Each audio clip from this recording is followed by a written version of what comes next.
হোক, আজকে নূর বিশ্বাস পাক দরবার শরীফের সাপ্তাহিক মাহফিল আজকে বিকাল থেকেই অনেক ঝড় বৃষ্টি হচ্ছে। এই কারণে অনেক ভক্তবিন্দু এখানে আসতে পারে নাই। যারা ঝড় বৃষ্টি অপেক্ষা করে এখানে এসেছেন, আমি তাদেরকে অনেক অনেক ধন্যবাদ জানাই। আল্লাহ ভাই বলবেন, একটা স্কুলে যেমন ভর্তি হলে ছাত্ররা যদি অ্যাবসেন্ট থাকে লাল কালির চিহ্ন দেয়, টিক চিহ্ন দেয়, আবার উপস্থিত হলে সবুজ কালি। এখানে আল্লাহর ওলিদের দরবারেও যারা ঝড় বৃষ্টি অপেক্ষা করে উপস্থিত হয়, আল্লাহ তাদেরকে তাদের সবুজ টিক চিহ্ন দেয়, মানে আল্লাহ খুশি হয় নাকি? আল্লাহ আমার মানিকগঞ্জ থেকে আমার আমার একজন সন্তান, উনি মিজানুর রহমান মিজান সাহেব উপস্থিত হয়েছেন। উনি ছোট্ট করে একটা মোনাজাত করে দিক নাকি? আল্লাহু আমিন। আল্লাহু আমিন।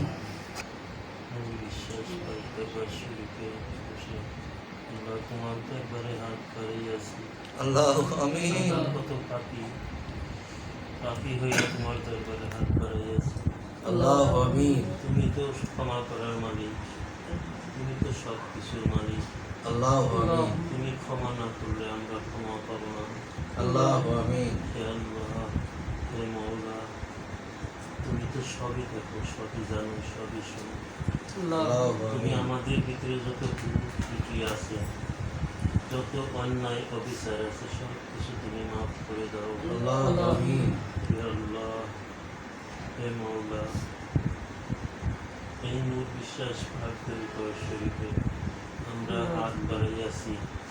আল্লাহু সেটা আমিন। দেখতেছ, কার কি সমস্যা, কার কি বাধা মুসিবত আছে, সেটা তুমি ভালো জানো।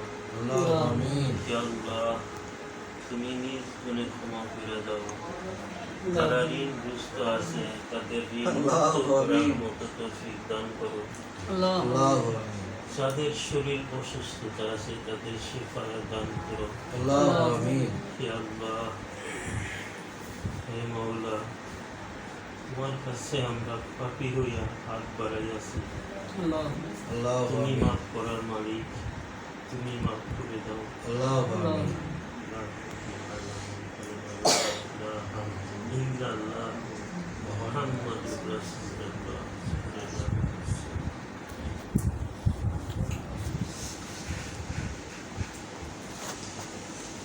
দেখো, ছোট্ট করে একটা আমার মিজান সাহেব উনি মোনাজাত করে দিলেন।